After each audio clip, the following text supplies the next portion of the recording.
तो मैं आप लोगों से कल DSSB में सोशल वर्क रिसर्च पर बात किया था। जो मेन पॉइंट्स थे उन पर मैंने आप लोगों से कल बातचीत किया था रिसर्च के अंतर्गत। आज हम लोग रिसर्च के कुछ टाइप को पढ़ेंगे, है ना। टाइप्स को देखेंगे कि कौन कौन से उसके प्रकार हैं और उन प्रकार से भी परीक्षाओं में सवाल पूछ लिए जाते हैं। तो ध्यान से सुनिएगा आप सभी लोग। पहले यहाँ पर आप देखिए, कहा जा रहा है कि सामाजिक शोध विभिन्न उद्देश्यों की पूर्ति के लिए किए जाते हैं, और ये बात करेक्ट है, आपको अच्छे तरीके से मालूम होगा। विभिन्न उद्देश्य होते हैं हर एक रिसर्च का, यथा जिज्ञासा शांत करने के लिए, उपकल्पना निर्माण और सत्यापन के लिए, ज्ञान प्राप्ति हेतु इत्यादि। इस प्रकार के लिए शोध के उद्देश्य से जो है समाज कार्य शोध किया जाता है। तो उसके अंतर्गत सामाजिक शोध के कुछ टाइप्स हैं। जैसे अगर मैं आपसे बात करूं तो यहाँ आप देख सकते हैं, एक है अन्वेषणात्मक, या आप इसी को कह सकते हैं कि निरूपणात्मक सामाजिक शोध। एक होता है वर्णात्मक सामाजिक शोध। एक होता है परीक्षणात्मक या प्रायोगिक सामाजिक शोध। एक होता है विशुद्ध सामाजिक शोध। एक होता है व्यवहारिक सामाजिक शोध। एक होता है क्रियात्मक सामाजिक शोध, और एक होता है मूल्यांकनात्मक सामाजिक शोध। ये कुछ टाइप है, जो 7 टाइप थे और 7 प्रकार के नाम से ये जाने जाते हैं। तो मैं कुछ मेन पॉइंट्स बताऊंगा। उन पॉइंट्स को रिसर्च पहले आप नोट कर लीजिएगा कि ये रिसर्च का टाइप है नंबर 1 करके, और उसके अंतर्गत कुछ मुख्य बातें बताऊंगा, जो कुछ कीवर्ड बताऊंगा जो परीक्षा में आपको वो देखने को मिलेंगे। उन कीवर्ड को आपको ध्यान में रखना होगा, ठीक है। तो चलिए शुरुआत करते हैं। पहला यहाँ पे दिया है अन्वेषणात्मक शोध, है ना। देखिए, इसको बोला जाता है एक्सप्लोरेटरी जो है सोशल रिसर्च, इसे कहा जाता है। इसका मतलब क्या है, सिंपल शब्दों में अगर मैं इसके बारे में बात करूं तो यहाँ देखो लिखा हुआ है कि जब शोधकर्ता किसी सामाजिक घटना के पीछे छिपे कारणों की खोजना चाहता है, तो इस परिस्थिति में सामाजिक शोध का सहारा लिया जाता है। तो उसे ही हम लोग बोलते हैं अन्वेषणात्मक सामाजिक शोध। अन्वेषणात्मक एक्सप्लोरेटरी, या आप ये कह लीजिए एक प्रकार से रिसर्च, यानी खोज मेथड पर टोटली बेस्ड है ये। अगर ये किसी पर आधारित है तो टोटली बेस्ड है किस पर, खोज पर, यानी सर्च पर ये बेस्ड है। उसी को बोला जाता है अन्वेषणात्मक शोध। और इसके पीछे जब खोज किया जाता है तो हमें कारण जानने के लिए किया जाता है, हम रीजन जानने के लिए जो है अन्वेषणात्मक शोध की बात करते हैं, ठीक है। इतनी बात क्लियर है, एक बार बता दीजिएगा अन्वेषणात्मक सामाजिक शोध में। जी सर। जब भी आपसे प्रश्न इस तरीके के बनेंगे या पूछे जाएंगे तो आप इसी तरीके से बताइएगा, अन्वेषणात्मक शोध किसी कारणों को खोजना चाहता है, ढूंढना चाहता है। तो अन्वेषणात्मक शोध पद्धति, शोधकर्ता किसी सामाजिक घटना के पीछे कारणों को ढूंढना चाहता है ताकि किसी समस्या के सैद्धांतिक और व्यवहारिक पक्ष के संबंध में पर्याप्त ज्ञान प्राप्त हो सके। तब अध्ययन के लिए जिस शोध का सहारा लिया जाएगा उसे ही हम लोग बोलेंगे अन्वेषणात्मक शोध।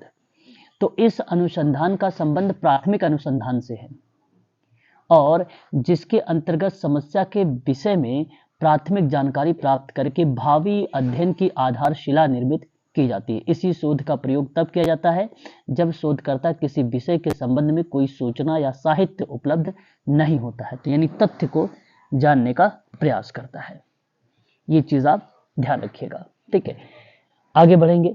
अच्छा, यहाँ पे देखिए, इसमें कुछ बातें लिखी गई है जो बेसिकली टोटली बेस्ड है उसी पर। क्या क्या चीजें हैं इसको आप एक बार देख लीजिए। एक तो यह शोध समस्या के महत्व पर ध्यान केंद्रित करेगा, इसके संबंध में विषय पर शोधकर्ता का ध्यान को भी आकृष्ट करता है, यानी एक प्रकार से प्रेरित करता है। विभिन्न शोध पद्धतियों का उपयुक्तता का संभावना को स्पष्ट करता है। अंतर्दृष्टि प्रेरक घटनाओं का विश्लेषण प्रस्तुत करता है। ये सभी कार्य कौन करता है? अन्वेषणात्मक शोध पद्धति करती है। और किसी विषय समस्या के विस्तृत और गहन अध्ययन के लिए व्यवहारिक आधारशिला तैयार किया जाता है। यह विज्ञान के क्षेत्र में विस्तार का कार्य करता है। यह नवीन उपकल्पना यानी जो हाइपोथेसिस होता है, उस हाइपोथेसिस को भी बनाने का ये कार्य करता है। और पूर्व निर्धारित परिकल्पनाओं को तत्कालिक दशाओं में परीक्षण करना और शोध कार्य की निश्चितता जो है प्रदान करता है। ठीक है, तो ये हर प्रकार से इसके इम्पोर्टेंस को बताता है अन्वेषणात्मक शोध के अंतर्गत। ये एक प्रकार से ये बात ध्यान रखिएगा। बहुत आसान होता है वर्णनात्मक अनुसंधान को। इसको आइडेंटिफाई भी बड़े ही सरल तरीके से कर लेते हैं। कारण क्या है इसमें डिस्क्रिप्टिव में? क्योंकि हमें सारी चीज़ें लिखनी पड़ती है। डिस्क्रिप्टिव में क्या करना पड़ता है? लिखना पड़ता है। डिस्क्रिप्टिव का मतलब होता है किसी बातों को पूरी डीप में आप उस चीज़ को क्या कर रहे हैं? बताने का प्रयास कर रहे हैं किसी चीज़ को। तो जैसे कि नाम से ही पता चल जाता है हमें, इस प्रकार के अनुसंधान बेसिकली जो होते हैं वो स्थिति का वर्णन करते हैं। किसका? स्थिति का वर्णन करते हैं। ये बात आप ध्यान रखिएगा वर्णनात्मक शोध के अंतर्गत। ठीक है, और क्या है या क्या था जैसे प्रश्नों का उत्तर देने का भी प्रयास करता है। तो क्या है, क्या था, इन सभी चीजों पर देखो क्या वर्ड जो व्हाट शब्द यूज होता है ये इसी के अंतर्गत यूज होता है। इस चीज को आप ध्यान रखिएगा। ठीक है, क्या है, क्या था जैसे प्रश्नों का उत्तर देने का जो प्रयास करता है, जो रिपोर्टिंग करने जैसा कार्य करता है, वो वर्णनात्मक अनुसंधान करता है। ठीक है, यहाँ पे देखिए लिखा हुआ है कि वर्णनात्मक सामाजिक शोध एक ऐसा सामाजिक शोध है जिसका उद्देश्य समस्या से संबंधित वास्तविक तथ्यों को एकत्र करके उसके आधार पर विस्तृत विवरण प्रस्तुत करता है। वही कहलाता है वर्णनात्मक अनुसंधान। स्थिति का वर्णन करना, क्या है, क्या था जैसे प्रश्नों का उत्तर देने का जब प्रयास हो तो सीधा सा बताइएगा कि वर्णनात्मक ये अनुसंधान है। वर्णनात्मक अनुसंधान बेसिकली यहाँ पर देख सकते हैं किसी अध्ययन विषय के बारे में यथार्थ तथा तथ्य एकत्रित करके उन्हें एक वितरण के रूप में प्रस्तुत करना ही वर्णनात्मक अनुसंधान शोध का पार्ट होता है और उसे ही कहा जाता है वर्णनात्मक अनुसंधान। इजी है ना। इसकी देखिए एक प्रकार से यहाँ पे विशेषता लिखी गई है। समस्या के विभिन्न पक्षों पर जो है सविस्तार प्रकाश डाला जाता है। म्यूट रहे भाई, है ना, म्यूट रहे प्लीज, है ना। उसके बाद अगर मैं बात करूं तो देख सकते हैं इस अध्ययन में उपकल्पना का निर्माण के लिए आवश्यक नहीं है। उपकल्पना बेसिकली यहाँ पे इम्पोर्टेंट नहीं है। तो पेपर में जब पूछा जाए तो आप बताइएगा कि वर्णनात्मकता में हाइपोथेसिस का निर्माण की आवश्यकता नहीं पड़ती है। इसका प्रयोग समस्या के शोध के लिए उपयोगी माना जाता है। संबंधित अध्ययन पहले नहीं किया जा चुका है। जो अध्ययन पहले ना होता है उसी पर ये रिसर्च करता है। अभी आप अध्ययन देखेंगे और भी चीजें होंगी जो कई अध्ययन हो चुका होता है। हाँ, एक बार म्यूट रहें प्लीज, है ना। अगर आप लोगों से यहाँ पर जब पूछा जाएगा तो ये जैसे कोई अभी आपको आगे भी रिसर्च में पढ़ाऊंगा उसमें दिखाऊंगा आप लोगों को कि कुछ ऐसे रिसर्च होते हैं जो बेसिकली रिलेट कराते हैं पहले उसका अध्ययन हुआ रहता है। ठीक है, यहाँ पर बेसिकली बता रहा है कि अध्ययन जो पहले ना किया गया हो उस पर ये रिसर्च करता है वर्णनात्मक। उसके बाद अगर हम बात करते हैं इसमें विषय के चयन से सावधानी बरती जाती है। शोधकर्ता निष्पक्ष रूप से क्या करता है? अवलोकन करता है विदाउट भेदभाव के माध्यम से। ठीक है, और इस शोध में शोधकर्ता निम्न चरणों का से जो है गुजरता है। डिस्क्रिप्टिव में कुछ स्टेप होते हैं, जैसे ये देखिए बड़ा इंपॉर्टेंट पॉइंट है। ठीक है, स्टेप में हालांकि मैं आप लोगों से एक बात और बता दूं कि जो समाज कार्य शोध के चरण है वह एक किताब है। उस किताब का नाम है workshop on research in social worker. उस किताब में समाज कार्य शोध के कुछ 8 क्षेत्र डिवाइड किए गए थे। उन्हीं क्षेत्रों के माध्यम से स्टेप भी बताए गए, है ना। सर वो किसकी बुक है? वो बेसिकली गुडेन हार्ट की है। गुडेन हार्ट की है, workshop on research in social work, है ना। अगर हम बात करें ये किताब आई कब थी तो इस किताब को भी आप चाहो तो नोट कर सकते हो। वो आई थी 1948 में। 1948 में। हाँ जी, म्यूट हो जाइए प्लीज़, है ना, इससे मुझे भी डिस्टर्ब हो रहा है बार बार जो है, अगर जो है आवाज़ आ रही बैकग्राउंड से, है ना। तो सबसे पहले देखिए, अध्ययन विषय का चुनाव करना डिस्क्रिप्टिव में, फिर शोध उद्देश्यों का निर्धारण करना, फिर तथ्य संकलन की प्रविधियों का निर्धारण करना, फिर निदर्शन का चयन करना, तथ्यों का संकलन करना, फिर तथ्यों का विश्लेषण, फिर प्रस्तुतिकरण।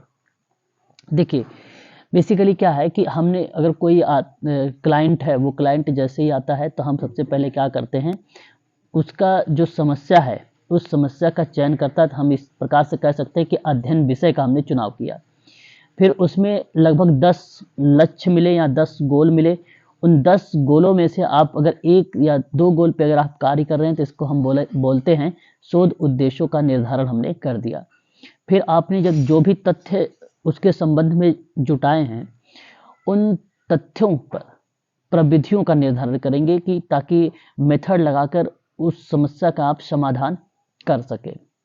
फिर सैंपलिंग का चयन करेंगे। सैंपल कई होते हैं, एक प्रोबेबिलिटी होता है, एक नॉन प्रोबेबिलिटी होता है, और आप सभी लोग प्रोबेबिलिटी का चुनाव किया करें। फिर उसके बाद तथ्य को एकत्रित करेंगे, और जैसे ही तथ्य संकलित होंगे तो तथ्यों का संकलन करने के बाद ही उसका विश्लेषण होता है, और विश्लेषण होने के तत्पश्चात हम लोग उसका प्रस्तुतिकरण करते हैं, यानी एक रिपोर्ट तैयार करते हैं, एक रिपोर्ट प्रस्तुत करते हैं। ये वर्णनात्मक शोध के अंतर्गत चीजें आती हैं, ठीक है। उसके बाद देखिए, एक आता है परीक्षणात्मक सामाजिक अनुसंधान। एक्सपेरिमेंटल रिसर्च का नाम हम लोग इसको जानते हैं। एक्सपेरिमेंटल रिसर्च को ही हम लोग प्रायोगिक अनुसंधान भी बोलते हैं। एक्सपेरिमेंटल रिसर्च को हम लोग क्या बोलते हैं, बताइए। एक्सपेरिमेंटल को हम लोग क्या बोलते हैं, प्रायोगिक अनुसंधान बोलते हैं, यही ना बोलते हैं, बोलिए तो सही। परीक्षणात्मक सामाजिक अनुसंधान। हाँ, परीक्षणात्मक सामाजिक अनुसंधान भी, प्रायोगिक अनुसंधान दोनों बोला जाता है। यह अनुसंधान बेसिकली क्या है, यह अनुसंधान कारण और प्रभाव संबंधों को उजागर करता है। ये क्या करता है, ध्यान दीजिएगा, कारण प्लस प्रभाव संबंधों का, प्रभाव संबंधों का उजागर करता है। ये बात ध्यान रखिएगा। और यह एक घटना दूसरी घटना को अंजाम देती है।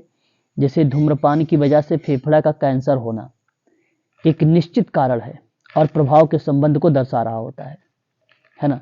और सिंपल सी बात है, तो जहां कारण और प्रभाव दिखे, सिंपल बात ध्यान रखिएगा, कारण प्लस प्रभाव के संबंध दिखे तो आप सीधा कहिएगा परीक्षणात्मक सामाजिक अनुसंधान या एक्सपेरिमेंटल सोशल रिसर्च का नाम आप अवश्य बताइएगा वहां पे, ठीक है। अब देखिए कह रहा है कि परीक्षणात्मक सामाजिक शोध द्वारा यह जानने का प्रयत्न किया जाता है कि नवीन परिस्थिति अथवा परिवर्तन का समाज के विभिन्न समूह, समाज, समुदाय, संस्थान या संरचनाओं पर क्या और कितना प्रभाव पड़ता है ना।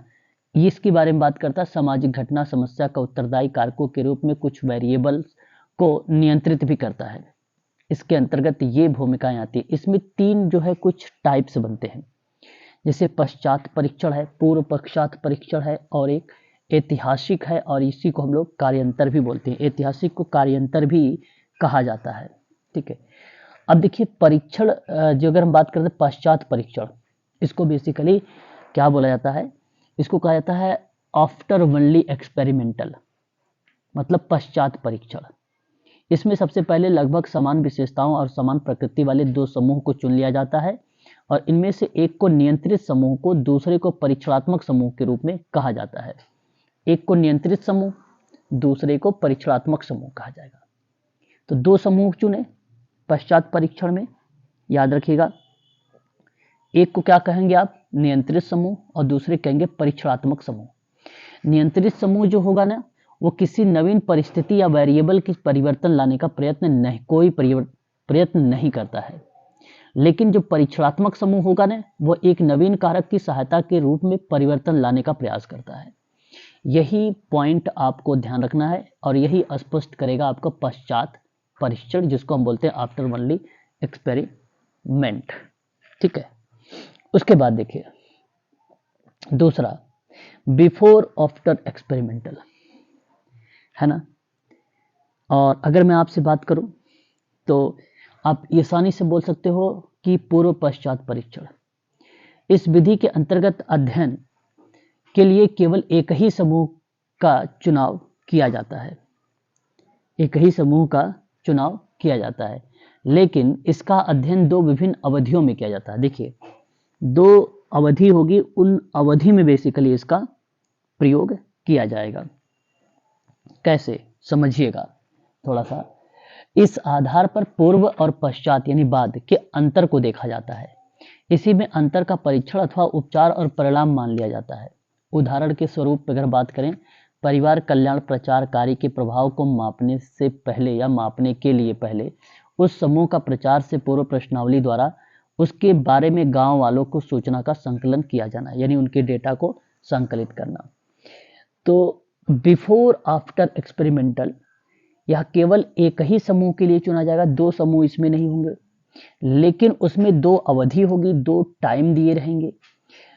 उस आधार पर जैसे पहले और बाद के अंतर को देखा जाएगा, पहले क्या था और बाद में क्या हुआ।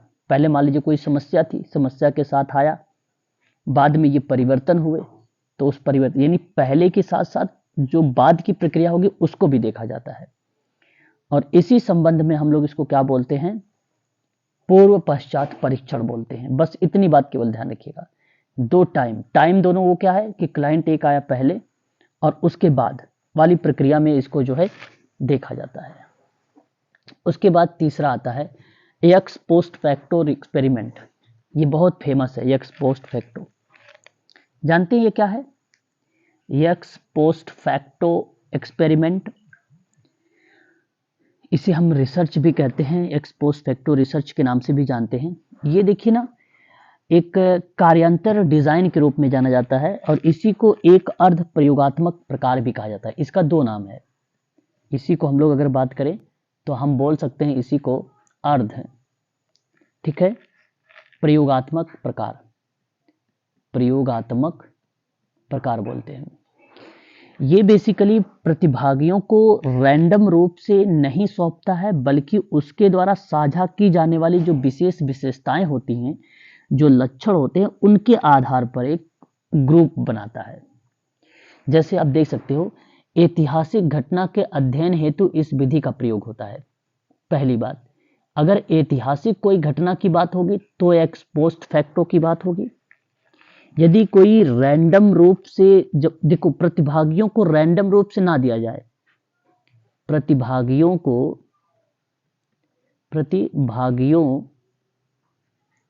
को जो है यादृच्छिक के रूप, यादृच्छिक का मतलब होता है रैंडम, ठीक है, यादृच्छिक के रूप में ना सौंपा जाए तो ये एक्स पोस्ट फैक्टो।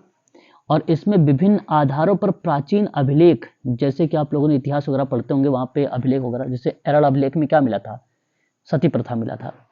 तो ऐसे अभिलेख, प्राचीन अभिलेख के विभिन्न पक्षों की तुलना करके उसका उपयोगी निष्कर्ष प्रस्तुत करता है। और इस शोध के लिए चुने गए जो समूह होंगे वो दो विभिन्न अवधियों के अध्ययन करके, जैसे पहले और बाद में अंतर स्पष्ट करेगा, तो वो भी एक्स पोस्ट फैक्टो का रिसर्च कहलाएगा, है ना।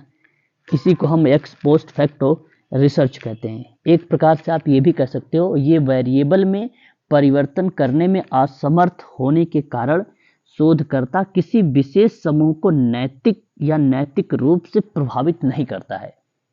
अपने बारे में भी थोड़ा सा यहाँ पर ध्यान से सुनिएगा कि ये जो चर होता है, जो वेरिएबल होता है, उन वेरिएबल में कोई बदलाव करने में असमर्थ होता है एक्स पोस्ट फैक्टो। और यहाँ जो है शोधकर्ता किसी विशेष समूह को, जो भी किसी विशेष समूह का मतलब होता है कोई ग्रुप में अगर वो काम कर रहा है, जैसे यहाँ पे मैंने लिया एक समूह में दो विभिन्न अवधियों में होता है। अब यहाँ पे कभी कभी ऐसा भी होता है कि कोई स्पेसिफिक समूह, यही समूह मान लेते हैं, उसमें नैतिक रूप से प्रभावितता के रूप में वो जो है असमर्थ रहता है, तो नैतिक रूप से प्रभावित नहीं करता है। ये भी एक्स पोस्ट फैक्टो रिसर्च का पार्ट हो जाता है। एक होता है प्योर रिसर्च, एक को हम लोग बोलते हैं प्योर रिसर्च। प्योर रिसर्च क्या होता है बताना चाहेंगे? प्योर रिसर्च किससे कहा जाता है? प्योर रिसर्च किसे कहा जाता है? प्लीज बताइए अगर आपको पता है तो।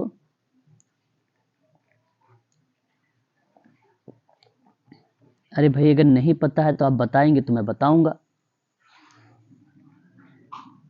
प्योर बता दीजिए। प्योर रिसर्च को बेसिक रिसर्च कहते हैं। प्योर रिसर्च को हम बेसिक रिसर्च भी कहते हैं, है ना। अब ध्यान से सुनिए, जो प्योर रिसर्च होता है ना, ये मौलिक और प्राथमिक रिसर्च होता है। यहाँ ज्ञान के पूर्ण संग्रह में वृद्धि के लिए होता है, सिद्धांत और अवधारणाएं विकसित होती हैं।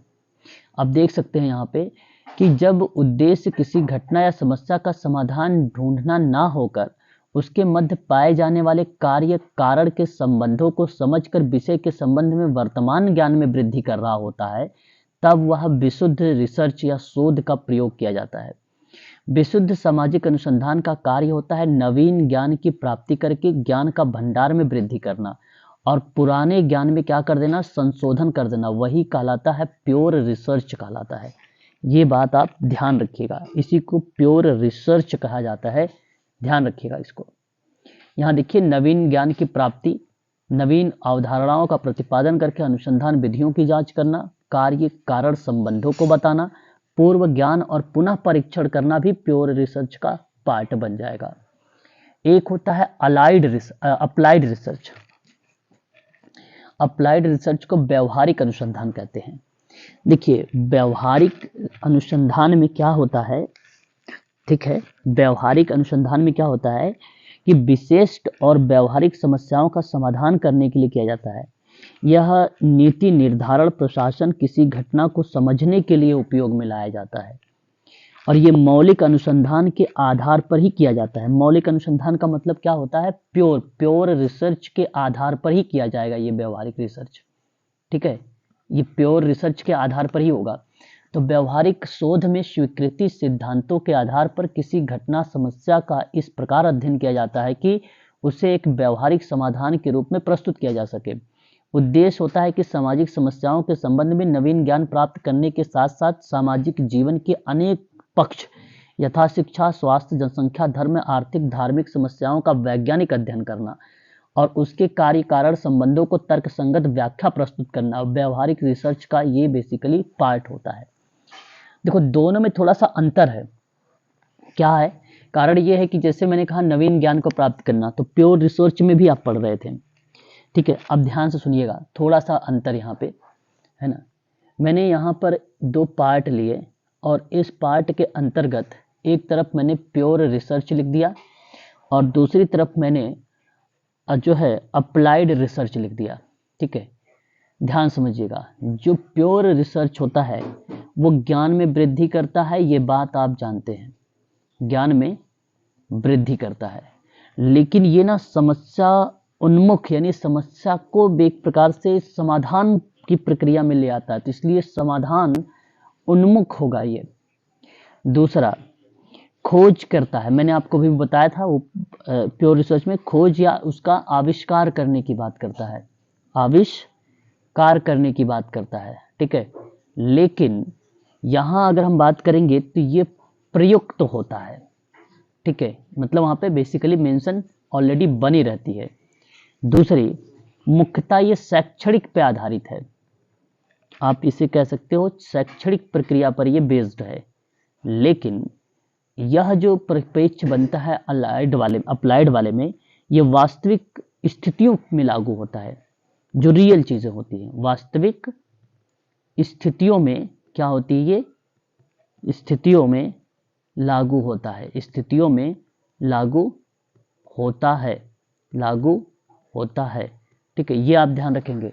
एक और पॉइंट लिख लीजिए इसमें, जो प्योर रिसर्च होता है वो व्यापक होता है, विस्तृत होता है, लेकिन जो अप्लाइड रिसर्च होता है वो गहन होता है, यानी डेप्थ में होता है, ठीक है। ये पूरी इंफॉर्मेशन रखता है, इसलिए इसको व्यवहारिक रिसर्च कहा जाता है, ठीक है। तो इतनी बातें इसके अंतर्गत आप लोग जरूर ध्यान में रखिएगा। उसके बाद देखिए, यहाँ तो कुछ श्रीमती यंग के द्वारा ये बातें कही गई हैं स्टबलर वगैरह के बारे में, इसको छोड़ दीजिए, अब आगे बढ़िए। एक आप लोगों ने एक्शन रिसर्च सुना होगा, एक्शन रिसर्च सुने हो आप लोग? बताइए एक्शन रिसर्च क्या होता है। बिल्कुल, एक्शन रिसर्च की जब बात होती है तो कहीं ना कहीं क्रियात्मक शब्द जुड़ जाता है, और क्रियात्मकता जैसे ही जुड़ती है तो यहाँ पे मीनिंग उसका बेसिकली करने से संबंधित हो जाता है, किसी एक्टिविटी के करने के संबंध में होता है, तो उसे ही हम लोग बोलते हैं एक्शन रिसर्च या एक्शन आप क्रियात्मक अनुसंधान। ठीक है, क्रियात्मक अनुसंधान। अब इसके अंतर्गत क्या है कि क्रियात्मक शोध किसी 20वीं शताब्दी के मध्य में हुआ था। गुड्डेन हार्ट ने अर्थ स्पष्ट करते हुए लिखा है कि क्रियात्मक अनुसंधान उस योजनाबद्ध कार्यक्रम का भाग है जिसका लक्ष्य विद्यमान अवस्थाओं में परिवर्तन करना होता है, चाहे वे गंदी बस्ती की अवस्थाएं हो या प्रजातीय तनाव या पूर्वाग्रह या पक्षपात हो, किसी संगठन की प्रभावशीलता हो। मैं आपको बताता हूँ, इस चीज को आप ध्यान समझिए। देखिए, वैसे तो ये बहुत बड़ा पार्ट है एक्शन रिसर्च, लेकिन फिर भी यहाँ पे समझिएगा थोड़ा भी, मैं आपको बताऊंगा। देखिए, जो एक्शन रिसर्च है, जिसको हम एक्शन क्या बोलते हैं, रिसर्च कहते हैं, और इसी को हम लोग क्रियात्मक अनुसंधान कहते हैं। ये एक प्रक्रिया है। इसका जो उद्देश्य होता है वो होता है मौलिक समस्याओं का अध्ययन करके नवीन तथ्यों की ठीक है खोज करना,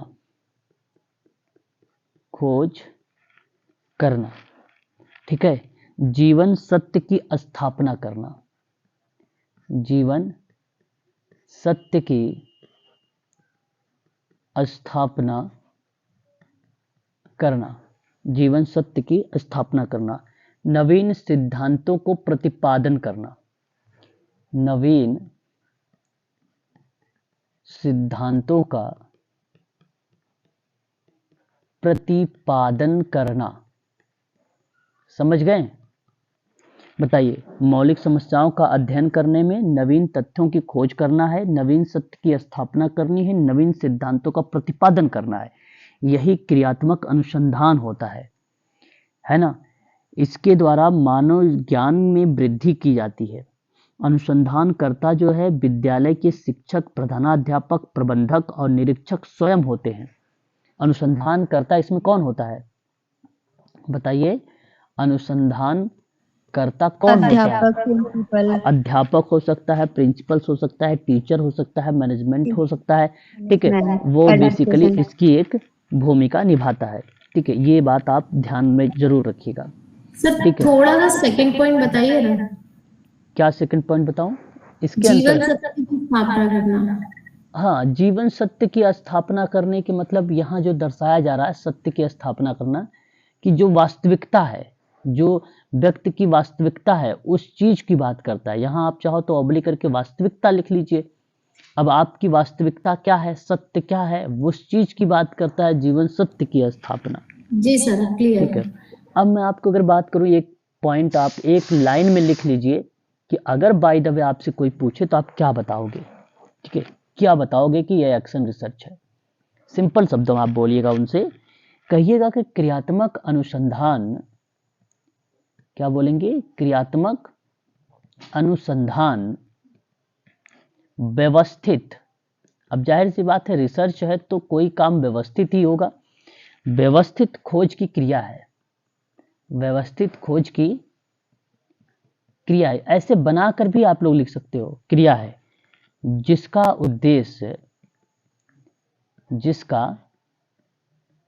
उद्देश्य व्यक्ति, क्योंकि आप सोशल वर्क पढ़ रहे हैं, सोशोलॉजी पढ़ रहे हैं, इसलिए मुझे ये सब जोड़ना पड़ रहा है, व्यक्ति समूह की क्रियाओं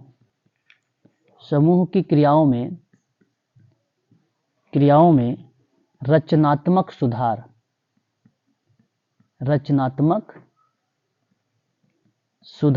तथा विकास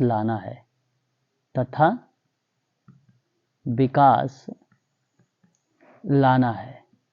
यही कहलाता है, क्या, क्रियात्मक अनुसंधान कहलाता है ना। तो व्यवस्थित खोज करने की क्रिया है जिसका उद्देश्य है कि व्यक्ति, समूह, समुदाय की क्रियाओं में रचनात्मक सुधार लाना या उसका विकास करना। ठीक है, तो ये सोशल वर्क के आधार पे मैंने रिसर्च बनाया। जब भी पेपर में आपसे सवाल भी पूछा जाएगा तो जरूर ऐसे शब्द जोड़े जाएंगे, और यदि आप इंटरव्यू भी दे रहे हो तो सोशल वर्क में दे रहे हो तो इन शब्दों का आप अवश्य जोड़ें, ठीक है, व्यक्ति, समूह और समुदाय की क्रियाओं में। उसके बाद अगर हम बात करते हैं, ठीक है, नेक्स्ट पॉइंट पर, तो इसका क्या उद्देश्य हो सकता है, किस लिए ये बेसिकली फेमस है एक्शन रिसर्च। पॉइंट के रूप में केवल समझिएगा आप लोग, बहुत इंपॉर्टेंट है, इसलिए मैं थोड़ा सा इसको लेके चल रहा हूं डीप में। पहली बात, विद्यालय की कार्य प्रणाली में सुधार करेगा ये। इसका उद्देश्य क्या होता है, कारण यहां मैंने विद्यालय क्यों जोड़ा, क्योंकि मैंने शुरुआत में बता दिया कि अनुसंधानकर्ता कौन है, शिक्षक है, प्रबंधक है ना, प्रधानाचार्य हैं, इसलिए मैंने यहाँ पे विद्यालय लिया। तो विद्यालय की कार्य प्रणाली, विद्यालय की कार्य प्रणाली में क्या करेगा ये, सुधार करेगा, ठीक है, पहली बात। और उसका विकास करना, यहाँ पर ऑब्लिक करके विकास करना भी लिख सकते हो। दूसरे पॉइंट, यहाँ पे छात्र व शिक्षक में जो है प्रजातंत्र के वास्तविक गुण, जैसे अभी मैंने लिखा था स्थापना को लेकर जीवन में, तो मैं यहाँ पे मेंशन कर दे रहा हूँ वास्तविक गुण, मैं मेंशन कर दे रहा हूँ वास्तविक गुणों का विकास करना, गुणों का विकास करना, है ना, ये पॉइंट आप मेंशन कर सकते हैं। तीसरा, अगर हम बात करते हैं तो विद्यालय, क्या, विद्यालय के कार्यकर्ताओं, ठीक है, कार्यकर्ताओं जैसे कौन कौन हो सकते हैं, शिक्षक आपने मेंशन किया, और प्रधानाचार्य को मेंशन किया, और प्रबंधक मेंशन किया, और निरीक्षकों को भी मेंशन कर सकते हो आप, है ना, निरीक्षकों, ठीक है। में वैज्ञानिक दृष्टिकोण का विकास करना है, इनमें क्या करना है, वैज्ञानिक दृष्टिकोण विकसित, ठीक है, विकसित करना है, ठीक है, ये चीज ध्यान रखिए। उसके बाद एक पॉइंट और लिख लीजिए। उसके बाद अगर मैं बात करूं आप लोगों से, तो विद्यालय के कार्यकर्ता, विद्यालय के कार्यकर्ताओं में, ठीक है, कार्य कौशल का विकास करना, कार्य कौशल का विकास करना, ठीक है, ये हो जाएगा। और विद्यालय की कार्य प्रणाली को प्रश्नावली बनाना, या आप कह लीजिए प्रभावशाली बना देना, है ना। तो कार्य प्रणाली को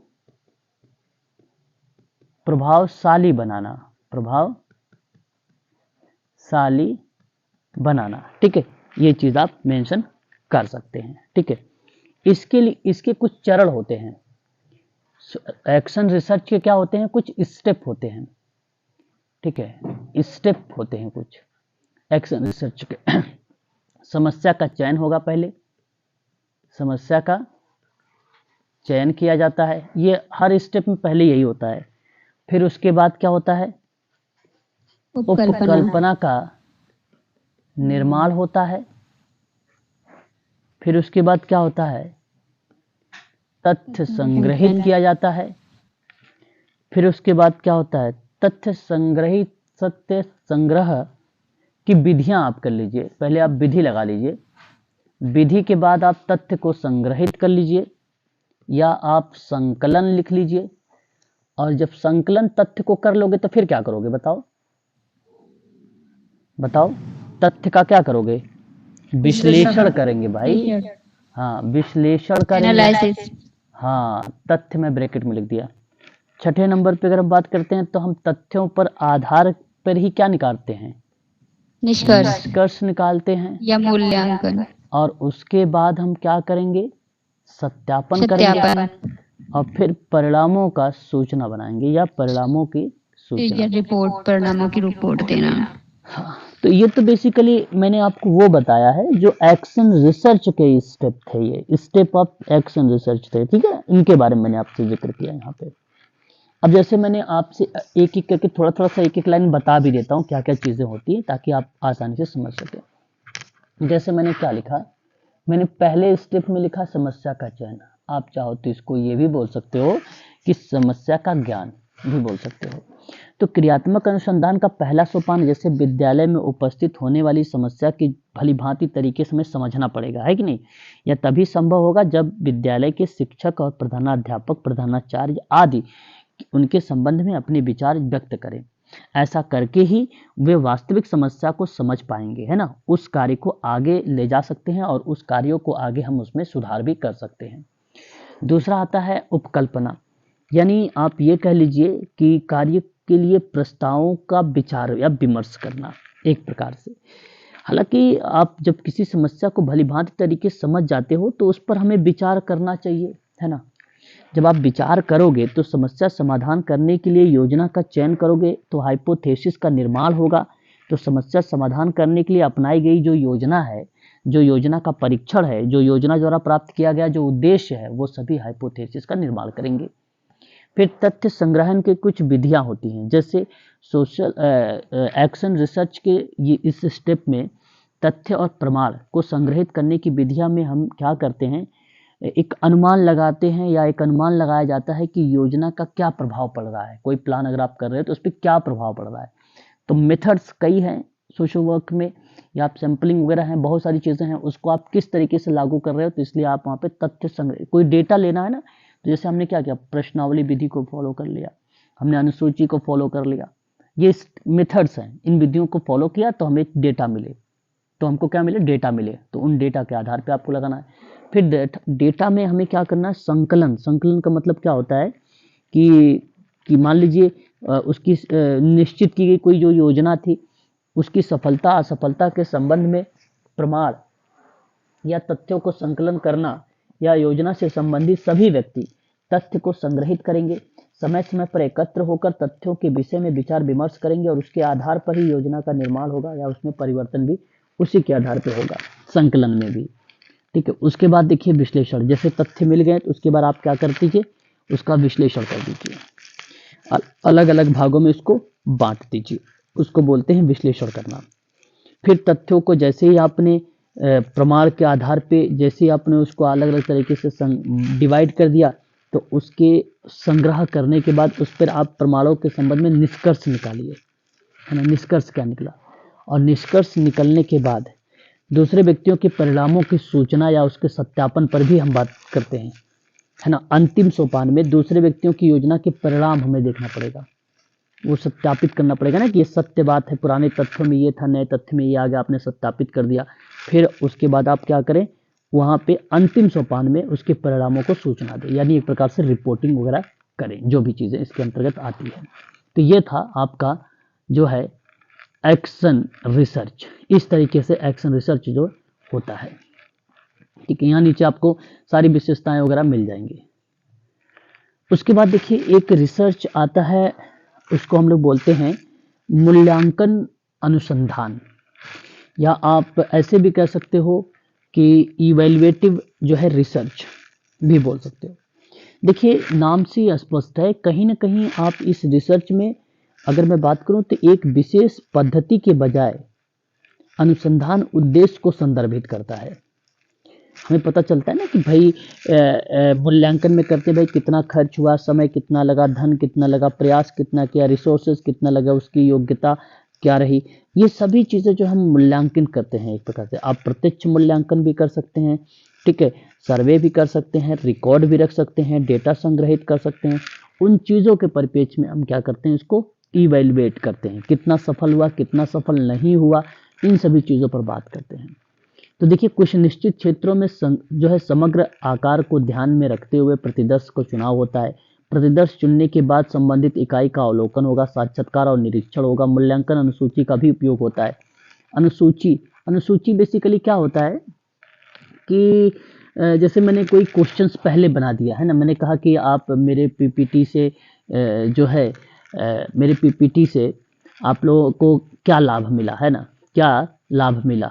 अब मान लीजिए कोई जो है अशिक्षित व्यक्ति है तो वो नहीं लिख पाएगा डिस्क्रिप्टिव में, तो आप वहाँ पे क्या कर रहे हैं, आप खुद वहाँ पे लिख रहे हो उसके विचार, उसकी भावनाएं वगैरह, उसको वहाँ पे करेक्ट या यस या नो में डाल रहे हो, या आप डिस्क्रिप्टिव में लिख रहे हो, तो वो परिप्रेक्ष्य क्या कहलाता है, एक प्रकार से अनुसूची कहलाती है, अनुसूची कहलाती है। ठीक है, इस तरीके से अनुसूची होती है। अब देखिए रिसर्च तो बेसिकली बहुत सारे टाइप हैं रिसर्च के, है ना। रिसर्च के जैसे गुणात्मक अनुसंधान भी होता है, मात्रात्मक अनुसंधान भी होता है ना, मिश्रित भी अनुसंधान होता है। हाँ नहीं, म्यूट रहे भाई प्लीज, है ना। अब देखिए यहाँ पर मैं पहले पढ़ता हूँ जो है क्वांटिटेटिव। ये देखिए क्वांटिटेटिव रिसर्च है। क्वांटिटेटिव रिसर्च को मात्रात्मक रिसर्च भी कहा जाता है। क्वांटिटेटिव रिसर्च को क्या बोला जाता है, मात्रात्मक रिसर्च भी बोला जाता है, और इसी को क्या बोला जाता है, परिमाणात्मक भी रिसर्च कहा जाता है, इसी को गणनात्मक रिसर्च भी बोला जाता है। ठीक है, स्वभाव से यह निगमन का रूप होता है। देखो एक आगमन होगा, एक निगमन होगा, तो ये स्वभाव से क्या है, निगमन है। ठीक है, और ये पहले हाइपोथेसिस का निर्धारण करता है। ये पहले क्या करता है, उपकल्पना बनाता है, या आप यहाँ पे कर लीजिए अगर मैं बात करूँ परिकल्पना, है ना, उपकल्पना पहले बना लेता है। ठीक है, इससे क्या होता है, इसमें सिद्धांत भी पहले से ही निर्धारित होते हैं, इसमें सिद्धांत वगैरह पहले से ही बने होते हैं। सिद्धांत पहले से क्या होते हैं, ये बताइए, निर्धारित होते हैं, है ना, सिद्धांत पहले से ही निर्धारित होते हैं। मात्रात्मक शोध जो है आदेशात्मक है, निगमन पद्धति पर आधारित है ये, है ना, ये बात ध्यान रखिएगा। इस पद्धति के अंतर्गत क्या क्या चीज़ें आती हैं, जैसे मैं अगर आपसे कहूँ तो मात्रात्मक शोध की सूचना जब सांख्यिकी के रूप में होती है ना, तो इसमें सांख्यिकी यूज, सर्वेक्षण यूज होता है ना। इसमें अगर मैं बात करूँ तो संचरित साक्षात्कार पेपर में खूब पूछा जाता है। संचरित साक्षात्कार किसका पार्ट होता है ना, ये जो है गणनात्मकता का होता है, या मात्रात्मकता का होता है, या तो या परिणात्मकता भी लिखा रहेगा यहाँ पे।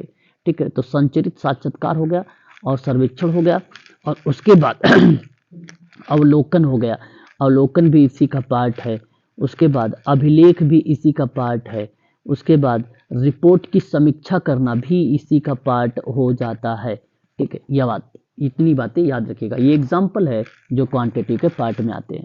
तो सामाजिक जीवन में बहुत सारी घटनाएं हैं, तथ्य इस प्रकार के होते हैं कि जिसका प्रत्यक्ष रूप से अवलोकन भी किया जाता है, उसी आधार पर वर्णन प्रस्तुत किया जाता है, शाब्दिक अवलोकन किया जाता है, उसी के आधार पर वर्णन प्रस्तुत किया जाता है। शाब्दिक तौर पर क्वांटिटी अथवा परिणाम, देखिए यहाँ पे लिखा हुआ क्वांटिटी अथवा परिमाण का अर्थ मात्रा होता है, देख सकते हैं आप, यहाँ साफ शब्दों में लिखा है। इस प्रकार के अनुसंधान में गणनात्मक मापन और सांख्यिकी विश्लेषण भी किया जाता है। तथ्यों के विश्लेषण हेतु अनेक प्रकार की सांख्यिकी प्रविधियों का भी उपयोग किया जाता है, जिससे अध्ययन में विश्वसनीयता क्या होती है, बढ़ जाती है। ठीक है, याद रखिएगा।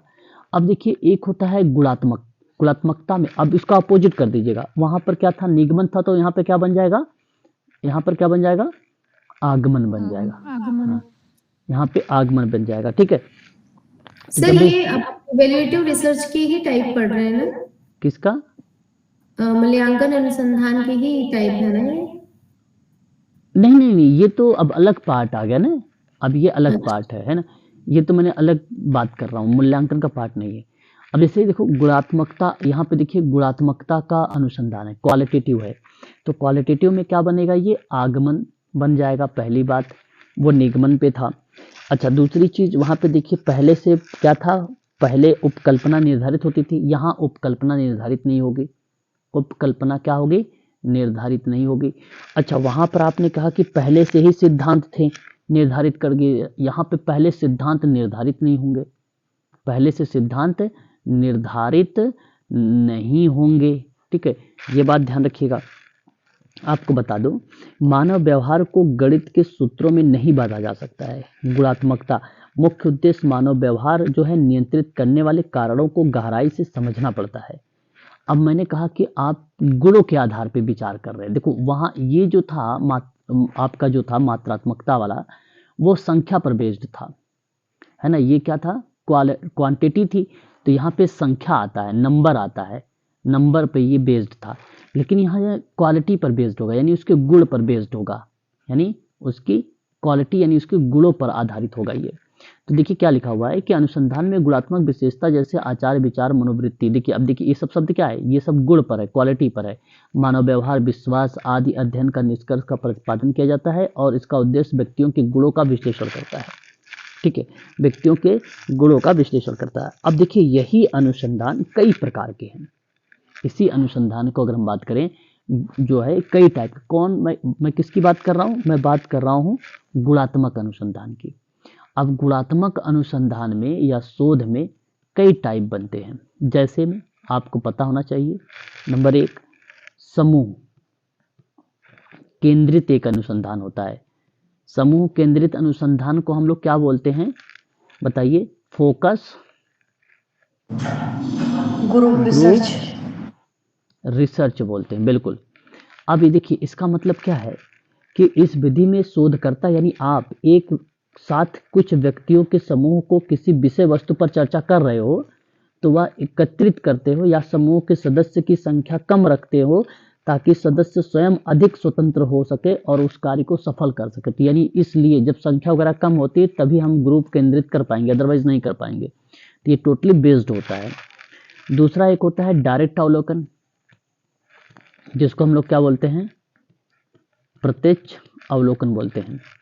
देखिए बाह्य पर्यवेक्षक के द्वारा प्रदत्त एकत्रित किए जाते हैं डेटा। क्या किया जाता है, जो बाह्य मतलब क्या होती है, जैसे अभी आप पढ़ोगे स्नोबॉल सैंपलिंग में कि आपने फॉर्म दिया 2 लोगों को, 2 लोगों ने बाहर से डेटा लिया, इसने 2 लोगों को फॉर्म दिया, ठीक है, उसने डेटा को कलेक्ट किया, फिर इसने 2 लोगों को फॉर्म दिया, उसने डेटा कलेक्ट, ये बाह्य लोग है। और ये एडमिन था, इनको पता नहीं है इनके बारे में, लेकिन ये क्या है, डेटा बाहर से, जब तक डेटा नहीं है तो ऐसे में प्रत्यक्ष अवलोकन यही पार्ट होता है। और उसके बाद एक होता है गहन साक्षात्कार। गहन साक्षात्कार का मतलब होता है इन डेप्थ इंटरव्यू। ये असंचरित होता, जैसे देखिए वहां पे देखिए संचरित इंटरव्यू था, यहाँ पे असंचरित करिएगा, असंचरित। इसीलिए कहा जाता है कि जो गुणात्मकता होता है वो संचरित साक्षात्कार पर बेस्ड होता है, सॉरी असंचरित पर बेस्ड होता है। संचरित तो उसमें होता है ना, मात्रात्मकता में होती है, अभी मैंने ऊपर लिखा भी था, ठीक है। तो यहाँ इसमें ना संभव तथ्यों की गहराई तक जाने का प्रयास होता है, इसलिए असंचरित होता है। और उसके बाद अगर हम बात करते हैं तो एक आता है आपका इसमें कथनात्मक, है ना, कथनात्मक अनुसंधान में आपने एक नाम सुना होगा नरेटिव करके, नरेटिव रिसर्च का नाम सुना होगा। अब देखिए इसमें क्या होता है कि इसके अंतर्गत ना साहित्य की समीक्षा करने का सही होता है, ये बेसिकली लिटरेचर ऑफ रिव्यू, ठीक है, लिटरेचर ऑफ रिव्यू पर बेस्ड साहित्य, इसको समीक्षा बोलते हैं, साहित्य समीक्षा कहा जाता है इसको। तो साहित्य की समीक्षा करने का सही होता है ये, और उसी पर एक दृष्टिकोण माना जाता है। तो जब मान लीजिए साहित्य समीक्षा क्या होता है, आपने न्यूज़पेपर पढ़ा, ठीक है, न्यूज़पेपर के माध्यम से, या मान लीजिए किसी की ग्रंथ थी, उपन्यास थी या बुक थी, उनको पढ़कर जब आप कोई कार्य करते हैं तो वो कथनात्मक अनुसंधान का पार्ट बन जाता है, ठीक है। और उसके बाद आपने एक नाम सुना होगा घटनाजन्य अनुसंधान को, है ना, इसको फिनोमेनोलॉजिकल बोला जाता है एक प्रकार से। ये गुणात्मक अनुसंधान का ही रूप होता है। शोधकर्ता एक से अधिक व्यक्तियों से करता है ये अनुसंधान, है ना। यहाँ शोधकर्ता एक से अधिक व्यक्तियों के किसी घटना के विशेष के बारे में अनुभव को समझने का प्रयास करता है। और यह भी हम कह सकते हैं कि घटनाजन्य अनुसंधान का उद्देश्य होता है प्रतिभागियों के दृष्टिकोण से वर्तमान की स्थिति, किसी प्रक्रिया या किसी घटना विशेष या उसकी स्वाभाविक या वास्तविक परिस्थितियों का जब अध्ययन होता है तो उसे हम लोग बोलते हैं घटनाजन्य अनुसंधान। घटनाजन्य अनुसंधान बोलते हैं किसी वास्तविक परिस्थिति का, किसी स्वाभाविक परिस्थिति का, किसी घटना विशेष का, किसी वर्तमान में स्थिति की प्रक्रिया को, ये सभी चीजें जो है घटना पर बेस्ड होती है। एक होता है नृजाति, जो है इसको एथनोग्राफी कहा जाता है। नृजाति को क्या बोला जाता है, एथनोग्राफी बोला जाता है। इसको जातिवृत्त भी कहा जाता है। तो जातिवृत्तात्मक अनुसंधान का मुख्य उद्देश्य क्या बन सकता है? नृजातीय अनुसंधान का मुख्य उद्देश्य क्या बन सकता है? तो वो भौतिक और सामाजिक पर्यावरण जिसमें अध्ययन किए जाते हैं, जहाँ शिक्षण संस्थान में होता है और कोई अन्य कार्य करते हैं, आदि का निर्धारण करना, या जातिवृत्तात्मक या मूल मानव शास्त्र की प्रक्रिया में ये बेसिकली रिलेट होता है, जिसको हम लोग बोलते हैं एंथ्रोपोलॉजी। एंथ्रोपोलॉजी में ये यूज होता है ज़्यादा। एक होता है, आपने सुना होगा व्यक्तिगत, जिसको आप कहते हो केस या स्टडी रिसर्च, है ना, इसको। तो ये आपको पता होगा अच्छे तरीके से। स्टडी जो है केस या स्टडी रिसर्च, यदि हम कोई इकाई या न्यायादर्श का अध्ययन करते हैं तो उसकी अपेक्षा जो है उसका गहन अध्ययन करते हैं, है ना। पता है आप सभी को कि हर एक व्यक्ति यूनिक होता है, इस वजह से आप लोग उस पर डेप्थ में चर्चा करते हैं, तो वो आपको केस या स्टडी की बात होती है, ठीक है। प्रदत्त आधारित सिद्धांत होते हैं, यानी एक प्रकार से ग्राउंडेड थ्योरीज भी लागू इसके अंतर्गत हो जाती है, ग्राउंडेड थ्योरी भी इसमें लागू होती है। तो ये था आपका जो है एक प्रकार से, अगर हम बात करें गुणात्मक अनुसंधान। एक तुलनात्मक अनुसंधान होता है, कंपैरेटिव रिसर्च होता है। इस शोध में विभिन्न इकाइयों और समूहों के मध्य पाई जाने वाली समानता, विभिन्नताओं का जो है अध्ययन किया जाता है। इसी के परिणाम स्वरूप जो है भारतीय ग्रामीण महिलाओं और यूके यानी इंग्लैंड अमेरिका की ग्रामीण महिलाओं के तुलनात्मक अध्ययन जो है, महानगरों और महिला अपराधियों के तुलनात्मक अध्ययन, भारतीय और जापानी समाज का तुलनात्मक अध्ययन, इस तरीके की जब बात कर रहे होते हो आप, ग्रामीण शहर की बात कर लिया आपने, आप कंट्रीज की बात कर लिया आपने महिला पुरुष की बात कर लिया, इसमें रिसर्च करते तो इसको बोलते हैं तुलनात्मक रिसर्च। गुणात्मक और मात्रात्मक अनुसंधान को मैंने भी बताया है आप लोगों से, यहाँ पर भी आप इसको पीडीएफ में पढ़ सकते हो, यहाँ पर देख सकते हो आप, अंतर भी दिया गया है, ठीक है। अब देखिए यहाँ पे अगर हम बात करें तो एक रिसर्च का जो है स्टेप होता है, ठीक है। इस बात को आप ध्यान रखिएगा, बहुत इंपॉर्टेंट है, ये ट्रिक है। PhD कैग आर करके आता है, PhD कैग आर करके आता है। जैसे अगर मैं P शब्द को यूज किया हूँ तो P का मतलब है प्रॉब्लम, P का मतलब है प्रॉब्लम, और H का मतलब है हाइपोथेसिस, D का मतलब है डिजाइन, और C का मतलब है कलेक्शन, और A का मतलब है एनालिसिस, और G का मतलब है जनरलाइजेशन, और R का मतलब है रिपोर्टिंग। तो इसलिए मैं ये कहता हूँ कि ट्रिक है ये PhD कैग आर, ठीक है, ये ट्रिक है। इन ट्रिक्स से इस स्टेप को याद रख सकते हैं, बहुत इंपॉर्टेंट है, परीक्षाओं में ये कई बार पूछा जा चुका है, ठीक है। तो इसको आप जरूर ध्यान में रखेंगे, हर बार ये सवाल आता है यूजीसी में, हर बार आता है। तो देखिए जो P है, जो P दिया गया शब्द है, ये बेसिकली सिलेक्शन ऑफ प्रॉब्लम की बात करता है, सिलेक्शन ऑफ प्रॉब्लम की बात करता है P, ठीक है। यानी सबसे पहले आपको क्या करना है, समस्या का सिलेक्शन करना है, चयन करना है। और जो H होता है वो फार्मूलेशन ऑफ हाइपोथेसिस होता है, यानी हाइपोथेसिस का निर्माण होता है, निर्धारण होता है। जो D है वो है डिजाइन ऑफ रिसर्च है। जो C है वो कलेक्शन ऑफ डेटा है। जो A है वो एनालिसिस ऑफ डेटा है। जो G है वो basically formulation of generalization and conclusion की बात करता है, वो G है। और जो R है वो रिपोर्ट है।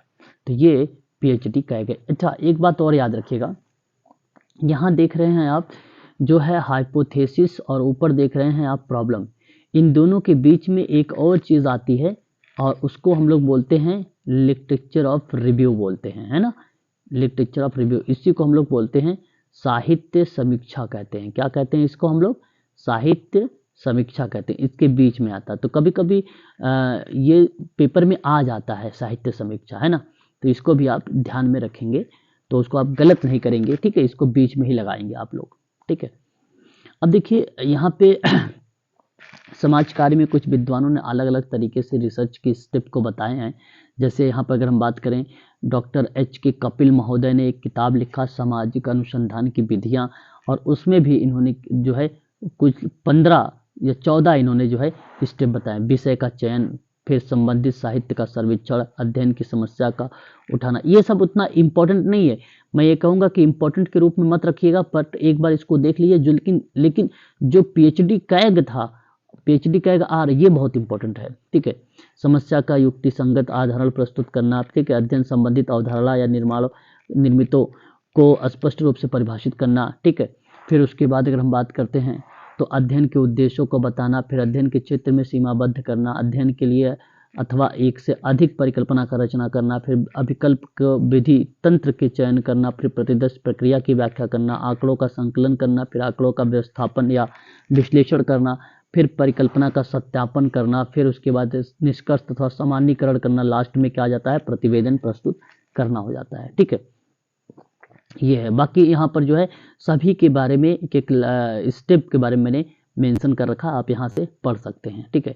यहाँ आप देख सकते हैं एक WC स्लूटर का नाम आता है, इन्होंने 15 स्तर के बारे में जिक्र किया है स्लूटर महोदय ने, ठीक है। देखिए क्षेत्र है, विषय सामग्री का चुनाव करना, फिर समस्या को समझाना, फिर क्षेत्र सर्वे, तो ये चीज़ें आप देख सकते हो, मैं PDF आपको भेज दूंगा, आप आसानी से इसको चयन कर सकते हो, ठीक है।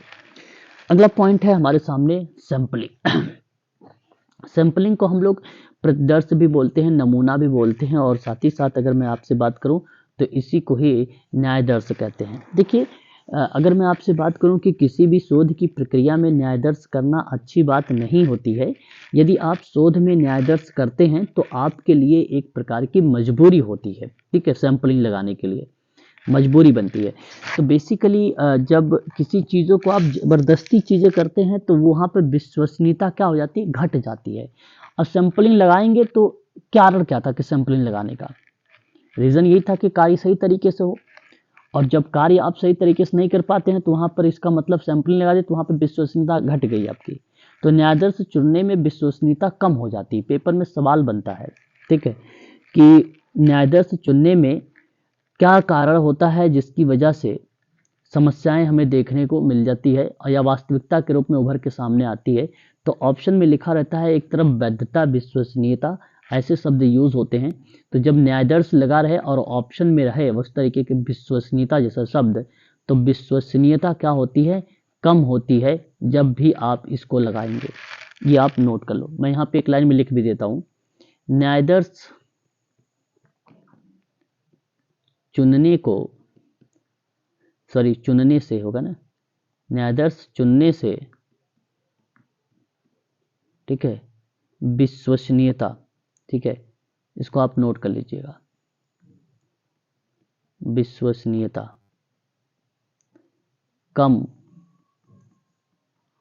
हो जाती है, ठीक है, ये बात आप नोट कर लीजिए यहाँ पे, ठीक है। न्यायदर्श मतलब प्रतिदर्श होता है, सैंपलिंग होता है, ठीक है, इंपॉर्टेंट है। तो संपूर्ण से लिया गया छोटा सा अंश, जिसमें संपूर्ण, देखिए आप सुनिए, संपूर्ण से लिया गया छोटा सा अंश, संपूर्ण के कुछ गुण जो है लक्षण या विद्यमान होते हैं। सपोज मैं यहाँ पे समझाता हूँ तब आप अच्छे समझ पाएंगे। जैसे मैंने क्या कहा, मैंने कहा कि ये एक पॉपुलेशन है, मान लीजिए ड्यू यूनिवर्सिटी है, दिल्ली विश्वविद्यालय में आप गए, लगभग 2 लाख वहाँ पर क्या है, स्टूडेंट है। अब 2 लाख स्टूडेंट जो हैं पर आप काम नहीं कर पाओगे, इसके लिए आपको सैंपल लेना पड़ेगा। इनमें से आपने मान लीजिए आप 100 लोगों का चुनाव किया, आप 100 लोगों से पूरा सही तरीके से कार्य कर सकते हो, 100 लोगों से, 100 लोगों पर आप क्या कर सकते हो, कार्य कर सकते हो 100 लोगों पर, है ना। तो इसलिए यहाँ पे जो संपूर्ण शब्द यूज किया जा रहा है, संपूर्ण से लिया गया छोटा सा अंश, छोटा सा जिसमें संपूर्ण के गुण और लक्षण विद्यमान है। इसका मतलब ये नहीं कि जो आपने समस्या का चुनाव किया है वो समस्या कॉमन होगी जो 2 लाख पर है, जो 2 लाख स्टूडेंट पर है। 100 लोगों पर काम करोगे और प्रभाव ये प्रभाव जो पड़ेगा ये 2 लाख स्टूडेंट पर प्रभाव पड़ेगा। ऐसा कार्य करोगे कि 2 लाख स्टूडेंट पर प्रभाव पड़ेंगे, लेकिन आपने 100 लोगों पर काम कर रहे हो, ठीक है। जैसे अब इन्हीं 2 लाखों को हम क्या बोलते हैं, जनसंख्या बोलते हैं। इन्हीं को हम क्या बोलते हैं, समग्र बोलते हैं। इन्हीं 2 लाख को हम क्या बोलते हैं, समष्टि बोलते हैं। देखिए ये बहुत इंपॉर्टेंट पॉइंट है, पेपर में आया हुआ है। समष्टि अगर ये संपूर्ण पर है तो छोटे से भाग या अंश को हम क्या कहेंगे, तो व्यष्टि कहेंगे, ठीक है। अगर ये समष्टि है तो ये व्यष्टि है जो 100 लोग हैं, ठीक है, ये बात ध्यान रखिएगा। फिर उसके बाद आपने समष्टि, और इसी को हम लोग क्या बोलेंगे, अच्छा जनसंख्या को ही हम लोग क्या बोलते हैं, पॉपुलेशन भी बोलते हैं, आप इसे पॉपुलेशन भी मेंशन कर सकते हो। लेकिन जब मैं आपसे बात करता हूँ, ये जो अंश के रूप में आपने लिया है, इसी को हम बोलते हैं, तो इसी को हम लोग कहते हैं न्यायदर्श। इसी को हम लोग क्या बोलते हैं? प्रतिदर्श। इसी को हम लोग 100 लोग के जो अंश के रूप में है, इसको क्या बोलते हैं? व्यष्टि बोलते हैं। और इसी को हम लोग क्या बोलते हैं? इकाई बोलते हैं। और इकाई को ही हम लोग क्या कह सकते हैं? यूनिट भी बोल सकते हैं, या आप इसे सैंपल भी क्या कह सकते हो? बोल सकते हो। ठीक है, इतने सारे तो नाम इसके हैं, जो यहाँ से 2 लाखों में से 100 लोगों को आपने जो है चुनाव किया है, जो लोगों को 100 लोगों का, है ना?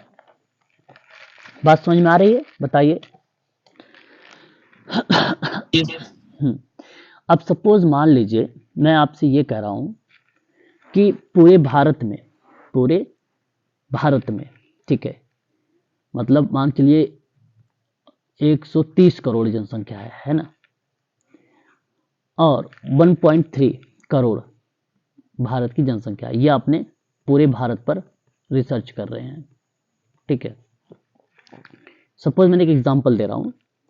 ठीक है, अब इनमें आपको करना क्या है कि रिसर्च पूरी जनसंख्या पे तो आप कर नहीं पाओगे, तो इनमें से कुछ लोगों को आपने चुनाव किया, यानी 500 लोगों पर। अच्छा, 500 लोग मैंने ये बता दिया, मैंने कहा कि लोकसभा के, ये समझ लीजिए क्या हैं? सदस्य हैं, लोकसभा के सदस्य हैं। तो चयन की प्रक्रिया में सैंपलिंग, प्रतिदर्श, न्यायदर्श, प्रतिचयन, न्यायदर्श और जो है यूनिट या इकाई को हम जो कहते हैं, वह एक प्रकार से क्या कहलाती है? यूनिट या सैंपलिंग कहलाती है। अब सैंपल केवल ये नहीं कि लोकसभा सदस्य के, देखिए यहाँ पे ये नहीं कि कोई व्यक्ति ही हो सकता है। सैंपल तो व्यक्ति के साथ साथ अगर मैं बात करूं आपसे, तो साहित्य भी हो सकता है। सैंपलिंग में व्यक्ति हो सकता है, साहित्य हो सकता है, और उपकरण भी हो सकते हैं, टूल्स भी हो सकते हैं। ठीक है, इन सभी को हम केसेस के रूप में जानते हैं या यूनिट के रूप में जानते हैं। तो सैंपल ये नहीं कि केवल व्यक्ति ही होगा। जब आप रिसर्च करें तो इसका मतलब ये नहीं कि केवल हम भाई व्यक्ति पर ही करेंगे, साहित्य पर भी कर सकते हो आप, उपकरण पर भी आप कर सकते हो, टूल्स पर भी कर सकते हो। ठीक है, इस बार एक सवाल पूछा गया, सवाल का जवाब दीजिएगा आप सभी लोग। सवाल ये था कि शोध में समष्टि से प्राप्त ज्ञान पैरामीटर है, तो व्यष्टि संगत सूचना क्या कहलाती है? अब समझिएगा सभी लोग, जैसे मैंने क्या कहा, ये सवाल है। अब सवाल में अगर मैं बात करूं आपसे, तो आप मालूम है आप सबको कि ये जनसंख्या है, मान लीजिए 150 स्टूडेंट का, इसमें से आपने 35 लोगों को निकाला, तो यानी क्या हुआ? ये सैंपल हुआ। तो अब देखिए यहां पर ये क्या है? ये क्या है? ये समष्टि है, पॉपुलेशन है, समग्र है, यही चीज है ना। तो अगर मान लीजिए शोध में समष्टि से प्राप्त ज्ञान क्या है? पैरामीटर, यानी इससे ज्ञान क्या प्राप्त हुआ है? पैरामीटर, समझते चलिएगा। तो व्यष्टि यानी यहां पर देखिए इकाई पर संगत सूचना क्या कहलाएगी? तो व्यष्टि क्या है? ये तो व्यष्टि है ही है, आपको मालूम है। न्यायदर्श है, आप ये भी जानते हो। प्रतिदर्श है, ये भी आप जानते हो, है ना। सैंपल भी है, यूनिट भी है, ये सभी आपको पता है ना। तो ये क्या है? तो ये बेसिकली निष्कर्ष ज्ञान प्राप्त है ना। ये क्या है? निष्कर्ष ज्ञान प्राप्त। माय द वे मान के चलो, आपने 150 लोगों को लिया और 150 ही लोगों पर, है ना, जो क्रिया कर रहे होते हैं, ठीक है, जो रिसर्च कर रहे होते हैं, जनसंख्या पर रिसर्च कर रहे हैं, तो उस प्रक्रिया में निष्कर्ष ज्ञान जो कहलाता है, जो निष्कर्ष ज्ञान कहलाता है, वो क्या कहलाता है? वो पैरामीटर कहलाता है, वो पैरामीटर कहलाता है। जब यहाँ 150 लोगों पर आपने 150 लोगों पर ही कार्य किया है, तो ये समष्टि पर ही तो काम कर रहे हो आप, इस समष्टि के पर कार्य कर रहे हो, तो ये पैरामीटर है, अभी भी बताया ऊपर। और जब आप 35 लोगों पर काम कर रहे हो, रिसर्च कर रहे हो, तो ये जो प्रक्रिया कहलाती है वो क्या कहलाती है? निष्कर्ष ज्ञान जो प्राप्त होंगे वो सांख्यिकी कहलाएंगे। क्या कहलाएंगे? सांख्यिकी कहलाएंगे या कहा जाता है। ये इंपॉर्टेंट है। तो ऑप्शन में सांख्यिकी लिखा हुआ था, ये ऑप्शन आपका सही हो जाएगा फिर। ठीक है, ये बात समझ में आई? एक बार क्लियर करिए, जी सर। बताइए एक बार। जी सर। अच्छा, अब जैसे 150 क्या हुआ भाई, तो मैं मान चलो कि आप क्लास 6 में गए, क्लास 6 की जो बच्चों की संख्या 150 है, मान लीजिए किसी क्लास में 80 भी होंगे, ABC सेक्शन होता है, उस पर आप रिसर्च करेंगे ना, तो कभी कभी पूरे बच्चों पर किया जाता है, तो पैरामीटर भी कहते हैं उसको, बोल देते हैं पैरामीटर पे हो रहा है काम, उसको पैरामीटर पर बोल दिया जाता है। अच्छा, इसके अंतर्गत कल मैं पढ़ूंगा, हम लोग पढ़ेंगे जो है 2 टाइप होते हैं। इसको अंतर्गत अगर हम बात करेंगे तो 2 टाइप होते हैं, और उन दोनों टाइप पर हम लोग कल जिक्र करेंगे। और एक टाइप होता है संभावनाएं, जिसको बोलते हैं रैंडम, और एक होता है गैर संभावना न्यादर्श, जिसको बोलते हैं नॉन रैंडम। इसी को हम अगर बात करें तो इसी को जो संभावना है, रैंडम वाला है, इसी को बोला जाता है प्रोबेबिलिटी बोला जाता है। प्रोबेबिलिटी। हाँ, और इसी को बोला जाता है नॉन प्रोबेबिलिटी। हाँ, तो इन सभी चीज़ों पर जो है हम कल आप लोगों से इस पर बात करेंगे, और कल आपका ये टॉपिक फिनिश है। कल आपका एक ये रहा और एक जो है परिकल्पना रही है, बस 2 बातें रही हैं, ये दोनों कल फिनिश हो जाएंगे। फिर कौन सा टॉपिक करवाओगे सर? कल आपका एक इसके टाइप पर पढ़ेंगे ना, इसके टाइप कौन कौन से होते हैं ये पढ़ेंगे, और फिर हाइपोथेसिस पढ़ेंगे, फिर उसके बाद हाइपोथेसिस। ठीक है, चलिए, तो आज के लिए बस इतना ही रखिए। ठीक है सर, मेरा मोबाइल डेड हो गया था सर, वीडियो जरा भेज दीजिएगा सर। अरे बिल्कुल बिल्कुल सिराना। बिल्कुल बिल्कुल बिल्कुल वीडियो भेजेंगे, जब मैंने बोल दिया तो भेजूंगा, आप निश्चिंत रहा सर करें, है ना। सर सुनिए ना, ये रिसर्च